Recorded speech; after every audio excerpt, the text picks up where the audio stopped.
Portions of the following program are transcribed.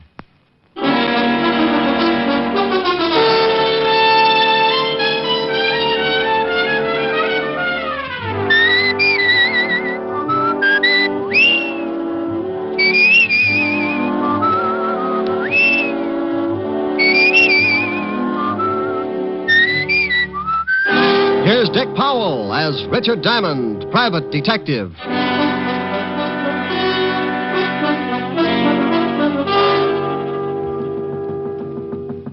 Yep, door's open. Mr. Diamond.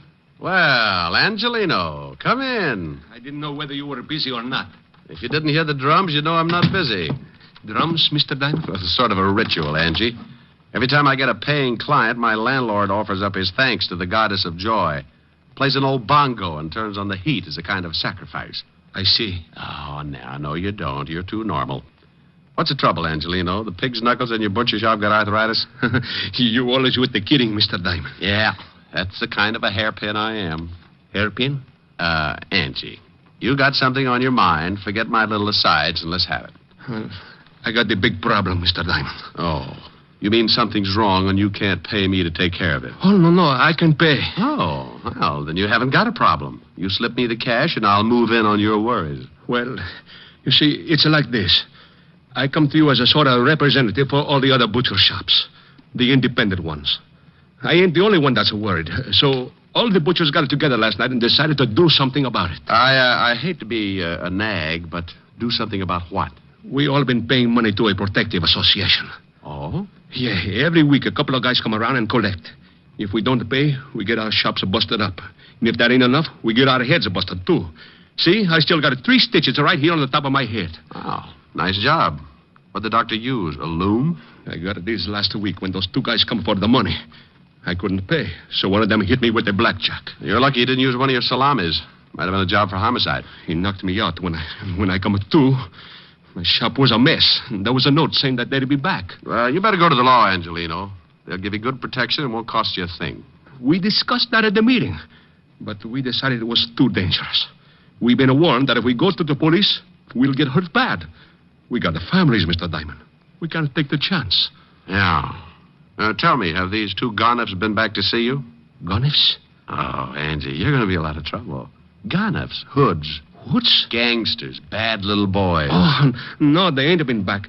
Not yet. Well, for you or Rockefeller, my fee's the same, Angelino. 100 dollars a day in expenses. We took up a collection. I only got $100. Oh. Why does this always happen to me? I'm going to end up making Simon Legree look like Snow White. You only got 100, huh? Yeah, but we thought of something. If it costs more, you can take it out in trade at any of the butcher shops. Well, it's liable to run into a lot of ham hocks. It's the only way we can pay you. So I'll throw a barbecue. Let's go, Angelino. Where do we go? Well, you and the rest of the butchers have not only hired yourselves a private detective, but you've got a new addition in the Butchers' Union. You mean you... Yeah. Come on. I want you to show me how to carve a lox.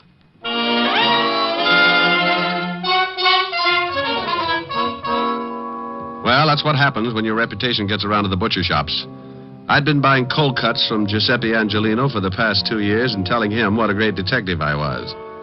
I should have known he'd never take my word for it, so now I had to prove it. His shop was over on 10th Avenue, so we walked over and went in. He took me around behind the counter and handed me a white apron. I don't get it. Why you want to be a butcher? Well, Angie, you want me to get a line on these 2 guys who do the collecting, don't you? Sure. Well, I can only think of 2 ways I could watch them and not look suspicious.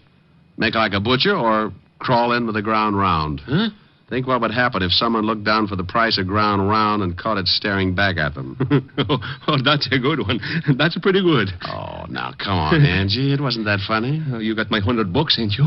It's a riot. Yeah. Well, come on. Let's show me what happens with this butcher racket. Customer. I'll show you later. Well, nothing like learning fast. Let me handle the sale. Think you can? Here she comes. Oh, good morning, Mrs. Hennessy. Oh, good morning, Mr. Angelino. Business must be good. I see you have a new butcher. Oh, yes. This is a Mr. Hangtooth. Hangtooth? Hangtooth? Good morning, Mrs. Hennessy. Something I can do for you? Oh. Yes. How much is the lamb shoulder today? Oh, yes. Which one? What? Look, maybe you better let me take... Relax, Angie. I'll make it. Which shoulder would you like, Mrs. Hennessy? Well, is there any difference, young man? Oh, yes. You see, this lamb is really a ram. A ram? Oh, sure. You hurt his shoulder playing against the Eagles 2 weeks ago. We're also selling his shoulder pads at 21 cents a pound. Mr. Angelino. You'll find him hanging in the back with the spare ribs.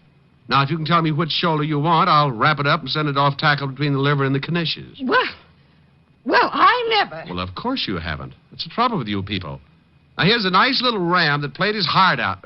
Oh, by the way, the heart is a special today, 11 cents a pound. Angie. Is she gone? Like laundry in a tornado. What for do you want to do that, Mr. Diamond? She was one of my best customers. I wanted to get her out of here, and I wanted to get her out in a hurry. But why do you have to do it like that? Not a lamb, a ram. Which shoulder do you want, Miss Hennessy? Look, Angie, I'm sorry, but you can explain it to her later. Just as she came in, I spotted 2 guys heading this way. When they saw her, they backed off. They're standing across the street right now. Where?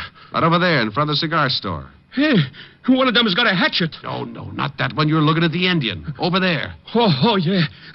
That's them. That's the 2 guys who hit me on the head.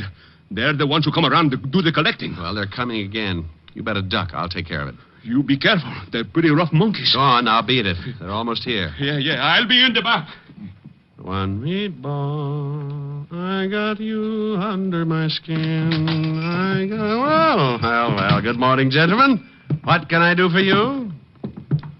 Where's Angelino? Oh, well, he's out buying some old buffalo. I'm the new assistant. Buffalo? Red, shut up. And get your hand out of the pickles. All right, now tell me, new assistant, when'll he be back? Well, that's hard to say. These buffalo are in Wyoming. Oh, yeah. Carl, I think this guy's trying to be funny. You win yourself a lamb chop. How'll you have it, with or without the bloomers? You know something, Red? I think you're right. What's your name, laughing boy? Hangtooth. Hangtooth? Oh, I'm going to have more fun with that. It throws everybody. Well, look, Hangtooth. You know who we are. How many guesses? You won't even need one. We're in a hurry. We're collectors. We put all the scraps out in the back in a can. You can't miss it. I don't like you. Well, I have a friend. Maybe we could double date. Look, let's stop the clowning. If Angelina didn't tell you about us, it's going to be too bad for you. We're here for some money. We get it every week. $25. Yeah. Last week, Angelino didn't have it, so he accidentally hit his head. We figured that all that blood would make him remember it this week. Well, I'm sorry, friend, but Angie didn't say anything about it. Tell me, what does he pay you boys for? Oh, little things. Protection, mostly. You see, if he paid us last week, he wouldn't have hit his head. You know something? I know a big fat cop who would just love to hear all about this protection Angie's paying you for. You do, huh? Yeah, I do, huh? Well, look, seeing as how you're a new boy around here, maybe we ought to tell you first. Why don't you do that? Let's go on the back. I like it here. I listen better. You do, huh? Is that all you guys can say? Now get out from behind that counter. Oh, I want to explain the thing to you. Yeah, go on, Red. Explain it to Mr. Hagtooth. Hangtooth. You'll have to pardon him. He don't hear so well. How's your hearing, Hangtooth? Depends on what I'm listening to. If it's dull, I might end up with an ear trumpet. You might end up with one whether it's dull or not. Now, seeing as how you're working for Angelino, you're going to need protection, too. So let's have the $25. I want to know what I'm buying. Sure. Here. Oh, now, don't you know it isn't nice to go around breaking up showcases, and especially with that nasty old sap? Well, you never know when things are going to get busted, see? Now, don't you think you need protection, Mr. Hangtooth? Tell you what I'll do. I'll pay you for protection if you'll pay me. Pay you? For what? Well, you never know when things are going to get busted. Like your jaw, maybe. Why, you... Hey, Carl, help me. Yeah, sure I'll help. This looks like my head breaking, Dave. Got his legs. All right, hold him. I'll tap him good. Give it to him again. Oh, he's a rough one, ain't he? Yeah. Kick me in the mouth, will you? Hey, Red. Let me try that, huh? Hangtooth turns such a pretty color when you kick him like that. He's out. Think he gets the idea? Maybe not right now, but when he wakes up, he's going to have a sore head to remind him. Come on, we'll come back for Angelino later. Well, you can't really blame brave little old me for going to sleep at that point. One I could have handled, but in that cramped space behind the counter with both of them coming from different directions, I had to give up sooner or later. And I did for about 20 minutes. When I finally snapped out of it, I looked up and saw 3 heads staring down at me. 2 herring with Angelino in the middle. You all right, Mr. Diamond? Oh, Angie, do you always ask people that right after they've lost their blood? Here, let me help you get up. Oh, swell. Now, look for my eyes, will you? I didn't know what to do. I guess I should have called the police. Oh, why, Angie, you're really beginning to think for a change. Oh, let me sit down. But when I thought about calling the police, I also thought about my family. Those 2 men might have beat up my family just like this. Yeah, I guess you're right. You take the $100, Mr. Diamond, and forget about this. It's too dangerous. When they come back, I'll pay them the money and nobody gets hurt. Look, I can understand why you're scared, Angie. Those 2 headhunters aren't kidding, but you can't let them get away with it. I can, and I will. I ain't taking no more chances. First, they bust up my shop, then they bust... No, thanks. I've had enough. Okay, Angie. Here's the 100. No, that's yours. And then say it's a present. Buy yourself some new glass for the counter. What are you going to do? Well, now I got no obligation, Angelino. Just a sore face and a nasty disposition. I won't get back to normal until I find those 2 guys and tie their necks in a bow.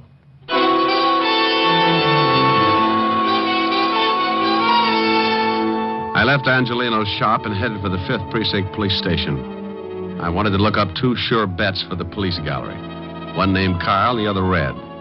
2 guys who went around scaring poor little businessmen like Angelino. By the time I reached the station, the aches from the beating were making me very unhappy, and when I walked into the squad room, I spotted something that didn't make things any better. Yeah, what do you... Holy cow, Diamond. Well, Otis, I'm glad you noticed. It means I put myself together all right. What's the matter with your voice?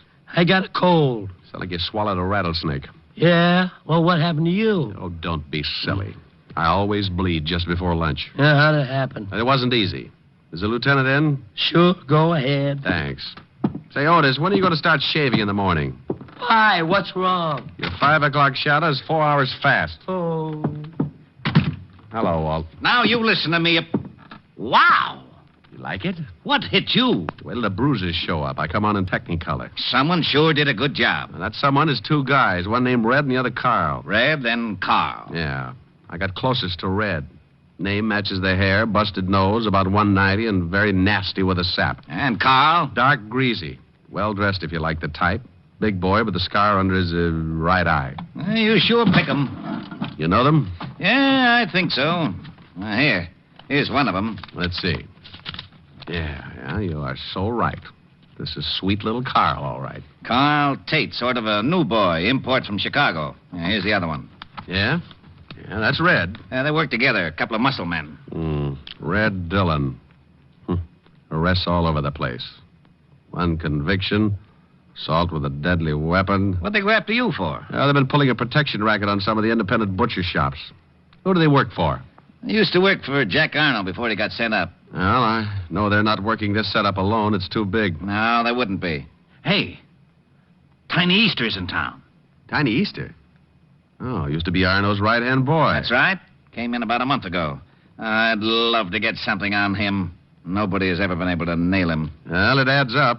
He used to work for Arno, so did Carl Tate and Red Dillon. Now, if we can't pick him up just because 2 of his boys worked you over, I'd just say they weren't his boys. I don't want him picked up. I want Carl and Red. If Easter goes along with the deal, you can have him. What are you going to do? Get cleaned up and pay Mr. Tiny Easter a visit. What's his address? Well, he's got an office on East 48th Street, 804. Thanks, Walt. Tiny's a bad boy. Well, I'll take along my 38 just in case I have to spank him. Bye. I left Walt and went back to my office. Took a clean shirt out of the closet and washed up. I locked up again, went down to the street, grabbed a cab. 20 minutes later, I was standing in the reception room of Tiny Easter's office. A big guy with a bulge under his arm was trying to be as unreceptive as possible. So you want to see Easter? You got an appointment? No, I haven't got an appointment. Now tell Easter I'm out here. What's your name? You're going to get hung up on this. What do you mean? The name's Hangtooth. Huh? Yeah, you see? Now make like an office boy and tell Easter I got a message for him from Carl and Red. You're a pretty fresh guy, ain't you? Yeah, and I'm going to spoil if I have to stand around much longer. You can spoil rotten for all I care. You ain't gonna see Easter. He's busy. Okay. You know, you get so excited you'll ruin your stomach someday. I don't think so. You don't, huh? Skeptic.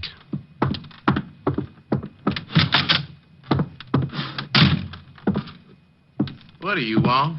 I'm collecting scalps. Well, good for you. How'd you get by Lefty? He's tied up with a stomach ache. Swallowed a fist.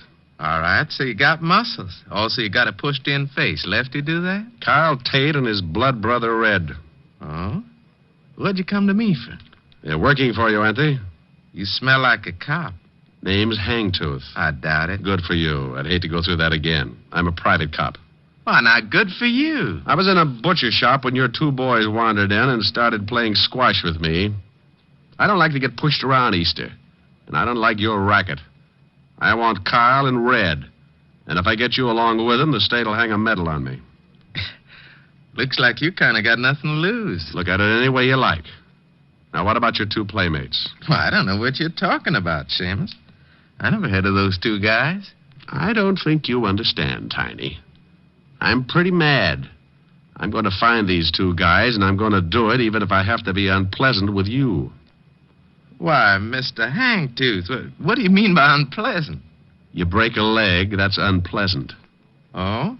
Well, I got something in this drawer might change your mind. Yeah? Oh, my hand. Okay, a busted hand. Unpleasant enough? Take your foot away. You're breaking it in two. Drop the gun in the drawer. Okay. Harry. Now, let me explain it again. If you go out and shoot 12 people tomorrow, I'm going to be sore about it. But when you start intimidating a bunch of hard-working little guys and their families, I go off like a skyrocket. Then when a couple of your cheap gunsels push me around, I explode. Look, friend, I tell you, I don't know these guys. Look, Easter, please believe me. I don't know. You worked with him in Chicago. I'm telling you the truth, Easter. I'll work you over like an eggplant in the subway. Look, whatever your name is, I got boys. They'll take care of you. Who's going to tell him to do it? I am. With your mouth swollen shut? Now, where do I find Carl and Red? Golly, you knocked one of my teeth loose. Then I got 31 to go. I guess you really don't understand. Yeah, friend, I understand. Now, where are they? You still need some encouragement? No, that's all right. In a warehouse by the 14th Street docks. What warehouse? Rogers and Sons, big sign on the top. Mind if I use your phone? Yeah, go ahead, by all means. Don't you know it's not polite to listen, Easter? Well, what do you want me to do? Go to sleep.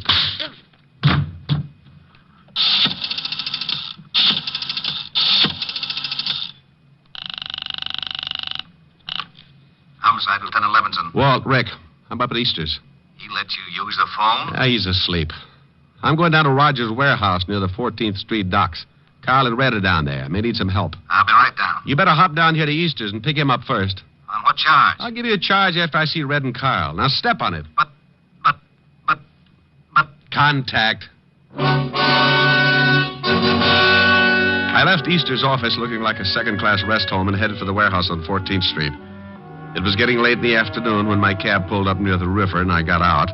The cold breeze was kicking up little patches of white on the water, and a light fog was moving in from the Atlantic as I started toward a big building with a sign on the top that read, Rogers and Sons, Importing. The place was boarded up, but a window in the basement showed signs of recent use, so I jimmied it open and dropped down on the dark, cold pavement. I held my breath and listened. There was a radio playing from somewhere in the front of the building, so I started moving toward it. I went up a flight of stairs and onto the first floor. The radio was louder now, and I could make out an office door with a small light shining under the crack at the bottom. I moved up close and listened.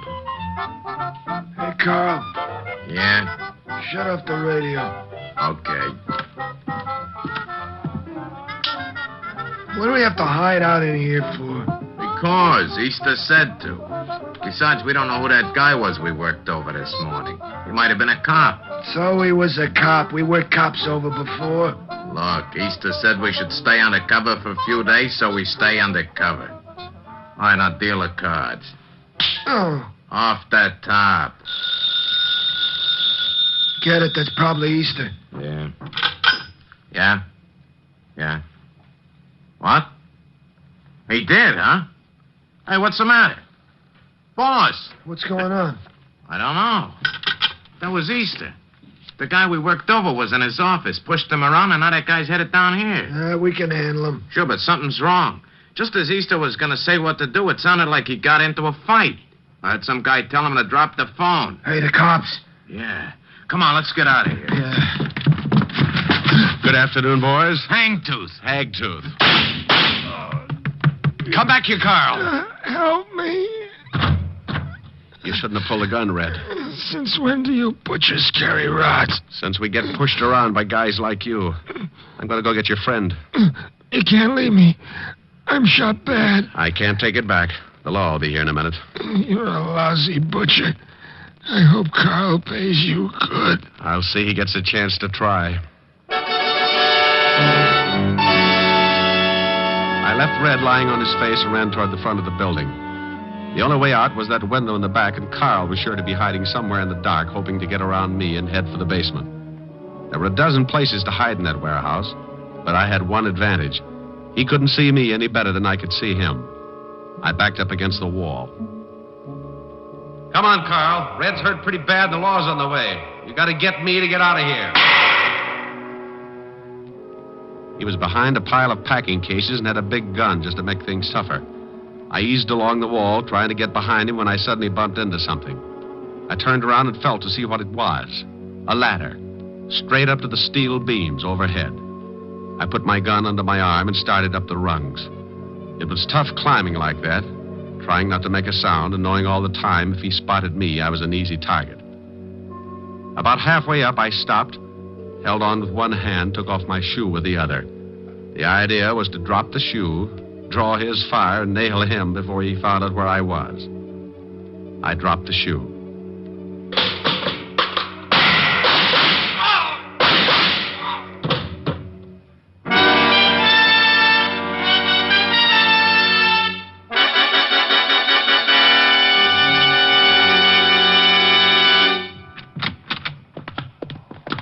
Come on, Otis. Okay, only take it easy. I can't see nothing, Lieutenant. You can't say nothing either. Shut up. You sound awful. Oh. Rick. Rick? Walt? I hear him, Lieutenant. Hey! Here's some guy that's been shot. Diamond's been around here all right. Rick! Here, Walt. Up here. What? Where the devil are you? Up here on this ladder. There he is, Lieutenant. See where my flash is. What are you doing up there? I had to get Carl Tate. He's over there behind those crates. Now get me down. Well, why don't you climb down? Whoa! Not in front of Otis. Oh, I forgot. Otis, go outside and call the fire department. Fire department? Yes, and tell them to bring a net. What? Will you get a move on? Oh, okay. Rick. Yeah? Now you stop that! Oh, okay. But it's so seldom that I ever get a good laugh at your expense. Okay, but you know this is a serious thing with me. How far up am I? I'd say about 40 feet. Oh. Now, take it easy. Just don't look down. Walt, Yeah? promise me something? I won't tell Otis. I'll say you got stuck up there. Thanks.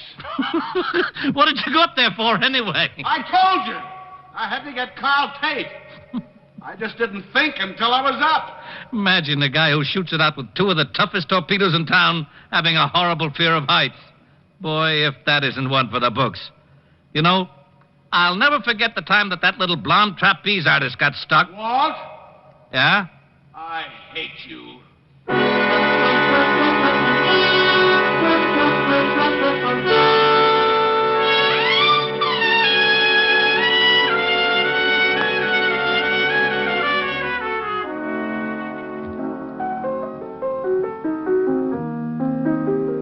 Rick, Hmm? how's your face?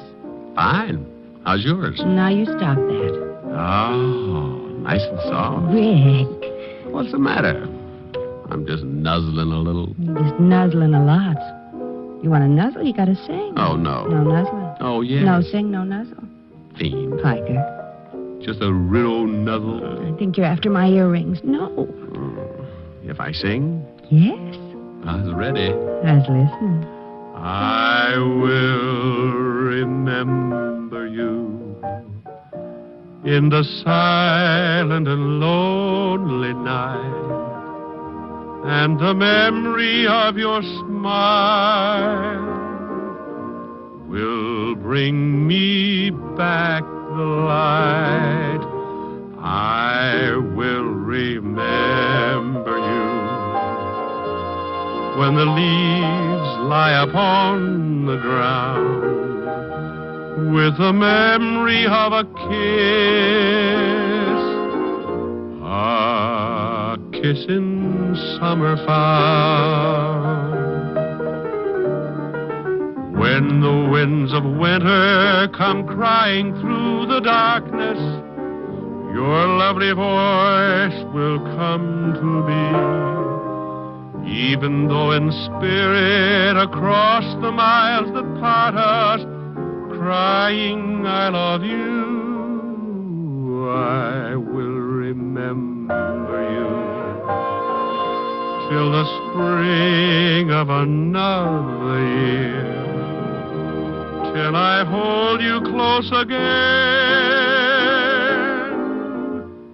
I will remember.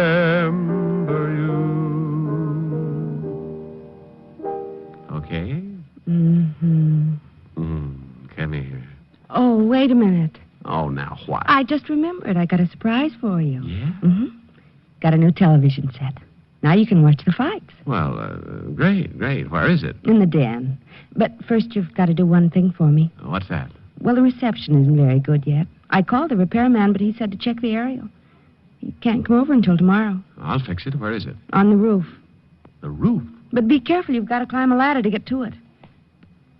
What's the matter? Look, Helen, wouldn't you rather... Fix the aerial first.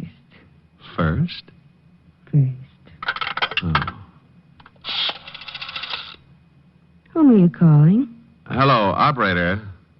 Give me the fire department.